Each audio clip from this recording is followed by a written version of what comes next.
नमस्कार दोस्तों। चलिए आज की क्लास शुरू करते हैं। आज की क्लास कंप्यूटर की है, जिसमें आपको इंट्रोडक्शन ऑफ ऑपरेटिंग सिस्टम के जो है ऑब्जेक्टिव क्वेश्चंस कराए जाएंगे। इसके एक पार्ट हो चुका है जिसमें हम लोग 18 क्वेश्चन कर चुके थे। आज 19 क्वेश्चन से स्टार्ट करते हैं। ठीक है, चलिए देखते हैं पहला क्वेश्चन क्या कह रहा है। पहला क्वेश्चन कह रहा है कि निम्न में से कौन सा आइकन सिस्टम से संबंधित सेटिंग को परिवर्तित करने के लिए प्रयोग किया जाता है। ठीक है, तो देखिए इसमें पहला ऑप्शन क्या है। पहला ऑप्शन है फाइल्स। फाइल्स क्या होता है? ये जो है जो आइकन डेस्कटॉप होता है उसमें डॉक्यूमेंट्री, म्यूजिक, वीडियो, फोटोज़ और ये सब फाइलों को प्रदर्शित करने के लिए रखते हैं। इसके अंतर्गत जो है नेटवर्क कनेक्शन को भी दर्शाया जाता है। ये हमारा क्या होता है? ये फाइल जो होता है फाइल होता है। फिर सर्च जो योर कंप्यूटर, ठीक है, इसमें क्या होता है? इसे डैश भी कहा जाता है। क्या कहा जाता है? सर्च योर कंप्यूटर को डैश भी कहा जाता है, DASH। ठीक है, इस आइकन में प्रदर्शित सर्च बॉक्स द्वारा सिस्टम को इंस्टॉल किसी भी सॉफ्टवेयर को सर्च करने, बाय डिफ़ॉल्ट यह icon mail, video, text editor या डेस्कटॉप पर संग्रहित कोई भी फाइल को सर्च करने के लिए किया जाता है। ठीक है, तो ये तो सर्च करने के लिए किया गया। इसमें जो होते हैं हमारी सारी फाइल्स वगैरह जो हैं, वीडियोज़, म्यूजिक और वो फोटोज़ वगैरह सब स्टोर होती हैं। ये हमारा सर्च करने के लिए होता है।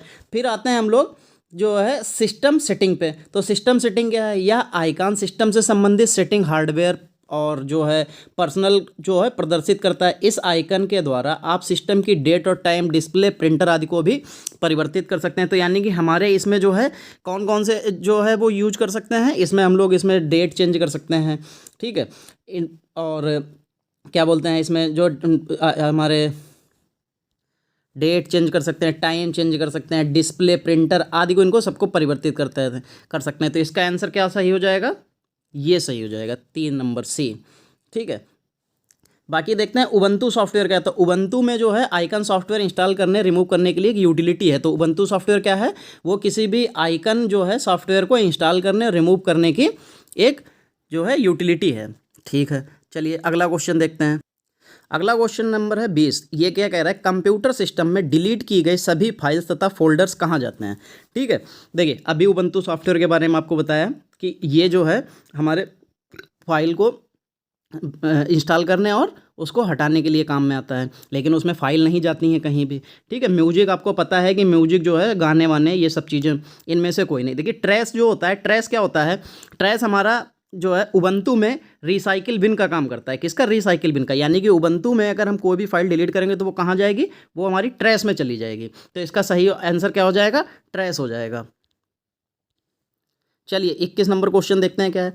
मेनू बार पर दाईं ओर छोटे आइकन रहते हैं, ठीक है, जिन्हें क्या कहते हैं? ठीक है, जो कंप्यूटर सिस्टम होता है उसमें जो दाईं ओर जो नीचे साइड में जो छोटे आइकन रहते हैं उनको क्या कहा जाता है? ये हमसे पूछा गया है। ठीक है, चलिए देखते हैं। देखिए इसमें पहला ऑप्शन है नोटिफिकेशन। तो नोटिफिकेशन जैसे आपको पता है कि हमारे पास कोई भी मैसेज आता है तो उसको नोटिफिकेशन के जरिए से उसका एक शॉर्ट फॉर्म हम लोग देख सकते हैं कि ये क्या चीज़ आई है। ये नोटिफिकेशन होता है। नेटवर्क जो हमको किसी भी इंटरनेट से वगैरह से जुड़ने के लिए यूज करते हैं तो उसमें हमें ये बताता है कि ये नेटवर्क जुड़ा हुआ है या नहीं। फिर क्विक लॉन्च। क्विक लॉन्च का मतलब होता है किसी चीज़ को त्वरित लॉन्च करना, यानी कि जल्दी में तुरंत के तुरंत उसे लॉन्च करना। नोटिफिकेशन एरिया, ये एरिया वो एरिया होता है जहाँ पर हमारा नोटिफिकेशन, सारी नोटिफिकेशंस दिखाई देती हैं। ठीक है, उबंटू में क्या होता है? उबंटू डेस्कटॉप को शामिल करता है। इसे उबंटू में प्रयोग किए जाने वाले सामान्य फंक्शन शामिल होते हैं। इसके दाईं ओर स्थित क्षेत्र को इंटीग्रेटेड एरिया या नोटिफिकेशन एरिया भी कहते हैं। तो यानी कि इसको हम लोग क्या कहते हैं?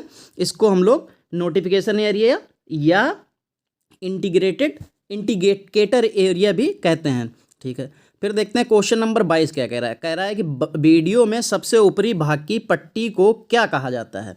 ठीक है, तो इसको हम लोग क्या कहा जाता है?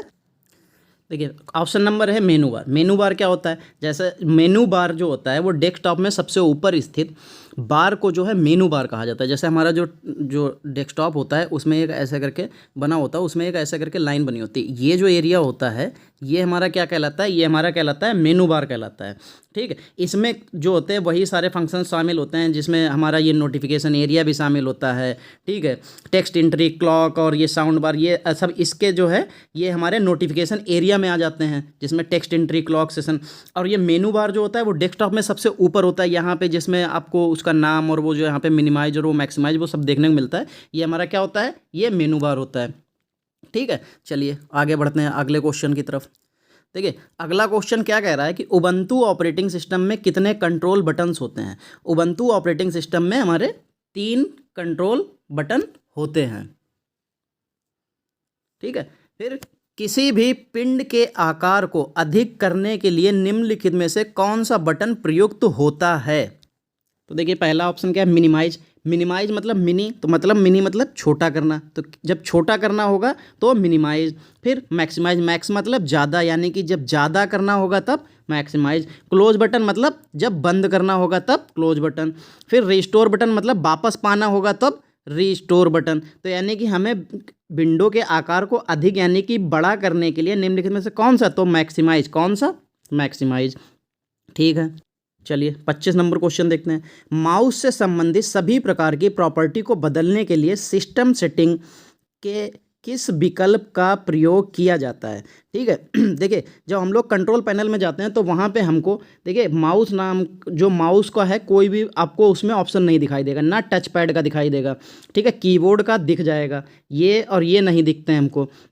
ठीक है, और किसका दिख जाता है, ये माउस टच पैड का दिख जाता है। तो जो माउस टच पैड होता है, माउस और टच पैड दोनों साथ में इसलिए दिए जाते हैं क्योंकि हमारी विंडो जो है वो लैपटॉप में भी डाली जाती है और पीसी में भी डाली जाती है। तो होता क्या है, लैपटॉप में हमारा टच पैड होता है और पीसी में हम लोग किससे करते हैं, माउस से। तो दोनों के लिए एक ही ऑप्शन बनाया जाता है सिस्टम सेटिंग में। कौन सा विकल्प मिलेगा हमको, माउस और टच पैड का।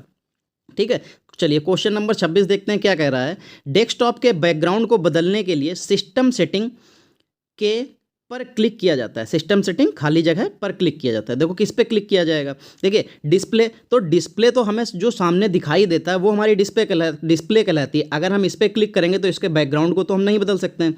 ठीक है, फिर अपीयरेंस। ठीक है, फिर अपीयरेंस के बारे में भी आपको हम बताते हैं क्या है। पहले तो हम देखते हैं ब्राइटनेस। देखिए ब्राइटनेस का मतलब होता है उसकी चमक को बढ़ाना। अगर हम चमक कम या ज़्यादा करना चाहते हैं तो हम ब्राइटनेस के ऑप्शन पे जाएंगे।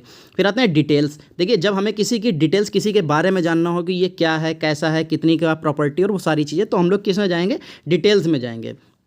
ठीक है, चलिए अब ऑप्शन नंबर बी देखते हैं। अब जो है अपीयरेंस वो क्या है। ठीक है, ये जो आपका जो अपीयरेंस जो होता है ये हमारे डेस्कटॉप बैकग्राउंड को बदलने के लिए हम लोग सिस्टम सेटिंग में जैसे ही जाएंगे, ठीक है, तो उसमें एक विंडो पर्सनल भाग में दिए गए अपीयरेंस जो है आइकन हमें शो होगा। वहाँ पे जाके हम लोग उसके स्क्रीन सेवर लगा सकते हैं, उसके वॉलपेपर को बदल सकते हैं। ठीक है, ये सारे काम हम लोग कहाँ कर सकते हैं, ये हम लोग कर सकते हैं अपीयरेंस वाले फोल्डर में कर सकते हैं, यानी कि अपीयरेंस वाले पार्ट में कर सकते हैं। ठीक है, चलिए देखते हैं अब क्वेश्चन नंबर 27। ठीक है, देखिए क्वेश्चन नंबर 7 क्या है। उबंटू में प्रोग्राम जोड़ने के लिए आइकन पर क्लिक किया जाता है। किस आइकन पर क्लिक किया जाता है, देखिए किसी भी प्रोग्राम को हमने आपको बताया था कि किसी भी प्रोग्राम को जोड़ने और हटाने के लिए हम लोग किस जो है आइकन का प्रयोग करते हैं, उबंटू सॉफ्टवेयर। ये हमने अभी पीछे के क्वेश्चन में बताया। ठीक है, कि उबंटू सॉफ्टवेयर क्या होता है, ये 20 नंबर क्वेश्चन में हमने आपको बताया था। ठीक है, चलिए देखते हैं। डैश इस तरीके की चीज़ होती है जो कि मतलब हमें किसी दो ऑब्जेक्ट के बीच में लगाना होता है। बाकी रही बात ट्रैश की, तो ट्रैश के बारे में हमने आपको बता दिया था। ये उबंटू में रिसाइकिल बिन का काम करता है, जो इस तरीके से हमारा होता है। ठीक है, जिसमें हमारी सारी डिलीट की हुई फाइल्स पहुंचती हैं। ठीक है, तो इसका सही आंसर क्या हो जाएगा, उबंटू सॉफ्टवेयर, यानी कि वहाँ पर हमें आइकन को क्लिक किया जाता है और उसे जोड़ने और हटाने के लिए उबंटू सॉफ्टवेयर का प्रयोग किया जाता है। फिर देखते हैं 28 नंबर क्वेश्चन क्या कह रहा है। सेकेंडरी मेमोरी पर स्टोर डाटा का संग्रह होती है। देखो जो सेकेंडरी मेमोरी होती है वो हमारी एक्सटर्नल मेमोरी भी कहते हैं। जो सेकेंडरी मेमोरी होती है उसे एक्सटर्नल मेमोरी भी कहते हैं, यानी कि वो बाहर से लगाई जा सकती है। तो देखिए जो मेमोरी बाहर से लगाई जाएगी उसमें हम सॉफ्टवेयर का इंस्टॉलेशन नहीं कर सकते हैं और ना ही उसमें ऑपरेटिंग सिस्टम हम डाल सकते हैं। तो उसमें कौन सी फाइल जा सकती है, फाइल, यानी कि हम उसमें म्यूजिक, गाने, अपने जो है वीडियो, फोटोज़ और ये सारी चीज़ें हम अपनी स्टोर कर सकते हैं। ठीक है, चलिए अगले क्वेश्चन पे चलते हैं। 29 नंबर क्वेश्चन क्या कह रहा है। यूजर डॉक्यूमेंट को जो नाम देता है उसे कहते हैं। ठीक है, देखिए अब यूजर डॉक्यूमेंट को जो नाम देता है उसे क्या कहेंगे, उसे ऑप्शन नंबर 1 डॉक्यूमेंट नेम। देखिए डॉक्यूमेंट नेम का मतलब ये होता है कि जो हमने उसको नाम दिया होगा, ठीक है, जो नाम दिया होता है उसको हम डॉक्यूमेंट नेम कहते हैं। जैसे मान लीजिए किसी फाइल का नाम या किसी डॉक्यूमेंट का नाम हमने मैक्स रख दिया, ठीक है। तो ये इसका नाम है, ठीक है, ये डॉक्यूमेंट का नाम है। जो डॉक्यूमेंट को नाम देता है ये वो नहीं है, ये डॉक्यूमेंट का नाम होगा तो उसको डॉक्यूमेंट नेम कहेंगे, ना कि डॉक्यूमेंट को नाम जो देता है उसको क्या कहते हैं, ये वो नहीं है। फिर नेम गिवन, तो नेम गिवन का मतलब तो जो नाम दिया। डॉक्यूमेंट आइडेंटिटी, जो उसका नाम होगा। फाइल नेम, फाइल नेम का मतलब ये होता है कि जो उस फाइल को नाम दिया गया होगा या जिसने नाम दिया है। जैसे ये मैक्स नाम जो है ये फाइल का नाम है, ठीक है। अगर हमें कहीं पे भी फाइल को सर्च करना होगा तो हम लोग उसको किस नाम से सर्च करेंगे, ये कहा जाएगा कौन सी फाइल सर्च करनी है, मैक्स नाम की फाइल को सर्च करनी है, तो इसका नाम क्या हो जाएगा, फाइल नेम।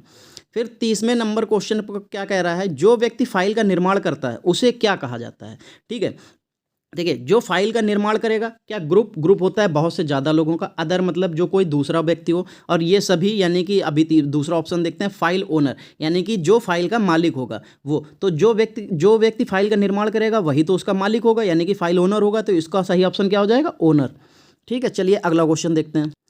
अगला क्वेश्चन क्या कह रहा है, उबंटू ऑपरेटिंग सिस्टम की विभिन्न फाइलों को किसके माध्यम से पहचाना जाता है। देखिए, किसी भी सॉफ्टवेयर की या किसी भी ऑपरेटिंग सिस्टम की कोई भी अपनी जो है वो उनकी अपनी फाइल जो होती है सबको उनके नाम से पहचाना जाता है, और उनकी फाइल के नेम जो होते हैं वो एक्सटेंशन से पहचाने जाते हैं। देखिए, फाइल नेम तो ठीक है, अगर हम आपसे ये कहते हैं कोई वीडियो पड़ा है कि ये मैक्स नाम से एक वीडियो पड़ा है, लेकिन ये कैसे पता चलेगा ये मैक्स जो है वो डॉक्यूमेंट फाइल है, हमारी ऑडियो फाइल है या वीडियो फाइल है। तो इसके लिए इसके पीछे एक्सटेंशन लगा होगा। एक्सटेंशन क्या होगा, PDF होगी तो .pdf लिखा होता है, डॉक्यूमेंट होती है तो DOC होता है, ऐसा करके टेक्स्ट होगी तो TXT एक लिखा होगा, ठीक है। वीडियो होगी तो MP4 या MP जो है MP ऐसे करके लिखा होता है, MB, ठीक है। अब तो इसकी जो है किससे पहचाना जाएगा, ये हमेशा एक्सटेंशन से पहचाना जाएगा। किससे पहचाना जाएगा, एक्सटेंशन से पहचाना जाएगा, ठीक है। चलिए 32 नंबर क्वेश्चन क्या कह रहा है ये देखते हैं, ठीक है। देखिए 32 नंबर क्वेश्चन हमसे क्या कह रहा है, 32 नंबर क्वेश्चन ये कह रहा है कि जो ODF निम्नलिखित में से किस फाइल का एक्सटेंशन है। देखिए, अभी ऊपर एक्सटेंशन के बारे में बताया था कि जब भी कभी कोई भी फाइल नेम के पीछे डॉट करके जो पीछे फाइल लिखी होती है वो उसकी एक्सटेंशन कहलाती है, जिससे हमको उस फाइल के बारे में पता चलता है कि ये फाइल वीडियो फाइल है, ऑडियो फाइल है, टेक्स्ट फाइल है, डॉक्यूमेंट फाइल है, ठीक है, उसके बारे में पता चलता है। चलिए देखते हैं इसके बारे में, ठीक है, देखते हैं इसके ऑप्शन क्या क्या हैं, ठीक है। देखिए, पहल जो है राइटर फाइल, पहले मैं आपको फाइल्स के नेम बता देते हैं। देखिए हमारे पास क्या क्या होते हैं, .txt, ठीक है, और क्या होता है .htm या HTML, ठीक है, और क्या क्या होते हैं .exe, ठीक है, ये होता है। फिर .eml होता है, और क्या होता है, और हमारे पास होता है .odf, ये होते हैं, ठीक है। जो देखिए ये .txt जो है ये टेक्स्ट के लिए होता है, ये टेक्स्ट के लिए हो गया। ये HTML और HTML ये होता है हमारा HTML फाइल के लिए, हाइपर टेक्स्ट मार्कअप लैंग्वेज के लिए, ठीक है। और जो exe फाइल होते हैं ये एग्जीक्यूटिव फाइल होती हैं, ठीक है। और जो EML फाइल होती हैं ये ईमेल के लिए होती हैं। ODF फाइल जो होती हैं हमारी वो राइट के लिए होती हैं। तो हमसे क्वेश्चन में क्या पूछा गया था कि ODF निम्न में से किस फाइल का एक्सटेंशन है, ठीक है। चलिए पहले इसको हटाते हैं,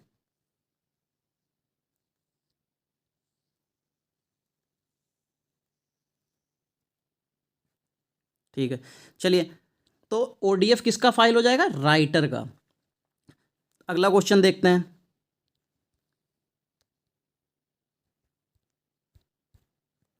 फाइलों को संग्रहित करने के लिए किसका प्रयोग किया जाता है, ठीक है। देखिए, डायरेक्टरी मतलब ये होता है कि उसके अंदर जो है मतलब ये कह सकते हैं, ठीक है। डायरेक्टरी होती है, जैसे मान लीजिए हमने एक फोल्डर लिया, इसके नाम हमने AB दे दिया कुछ भी, फिर इसके अंदर भी एक फ़ोल्डर हमने बनाया जिसको नाम हमने BC दे रखा, फिर उसके बाद हमने एक और फोल्डर अंदर बना रखा था जो हमारा जो है D फोल्डर होगा, फिर इसके अंदर जो फोल्डर था ये हमारा M नाम से फोल्डर है।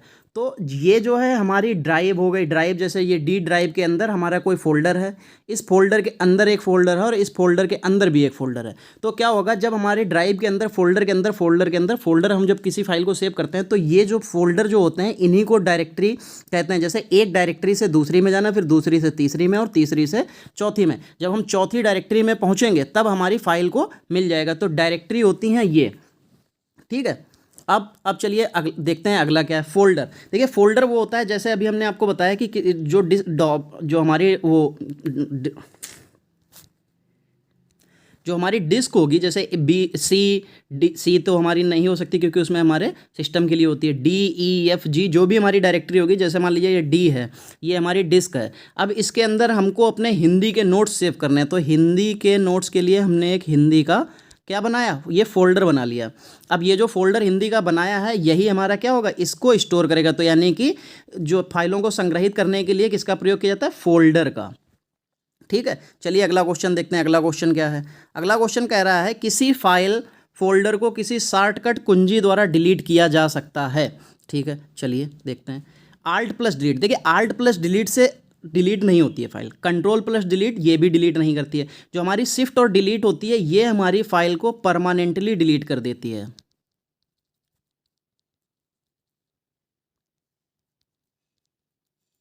ठीक, ये परमानेंटली डिलीट कर देती है। अगर हमें किसी फाइल को परमानेंटली डिलीट करना है तो हमें किसका यूज करना पड़ेगा, शिफ्ट और डिलीट का। तो इसका ऑप्शन सही क्या हो जाएगा, इसका सही ऑप्शन हो जाएगा Shift+Delete। ठीक है, चलिए अगला क्वेश्चन देखते हैं। अगला क्वेश्चन क्या कह रहा है, अगला क्वेश्चन कह रहा है किसी फाइल फोल्डर का शॉर्टकट बनाने के लिए माउस द्वारा राइट क्लिक करके किस विकल्प का प्रयोग किया जाता है। ठीक है, देखिए अगर हमें किसी का शॉर्टकट बनाना है तो देखिए अगर हम उसको लिंक कर देंगे, खाली लिंक करेंगे तो उससे जो है हमारा एक लिंक करने का मतलब हो गया कि किसी फाइल को हम लोग उससे इंटरनेट से जोड़ रहे हैं। बाकी बचा ये शॉर्टकट। देखिए शॉर्टकट जो होता है, शॉर्टकट किसी चीज़ को डायरेक्ट पहुंचने के लिए होता है, लेकिन वो सिर्फ और सिर्फ सिस्टम पे ही काम करेगा। जैसे आपने अपने सिस्टम पे हमने क्या किया, सिस्टम पे ही एक फोल्डर डिस्क ड्राइव डी में पड़ा हुआ है और जो जिसका नाम है मैथ, और हम इसको डायरेक्ट ओपन करना चाहते हैं तो हम डेस्कटॉप पे इसका एक शॉर्टकट बना लेंगे मैथ नाम से। जैसे ही क्लिक करेंगे तो हम यहाँ पहुँच जाएंगे, जिसके लिए हमको डी ड्राइव और फिर उसके अंदर फोल्डर्स को ओपन नहीं करना पड़ेगा।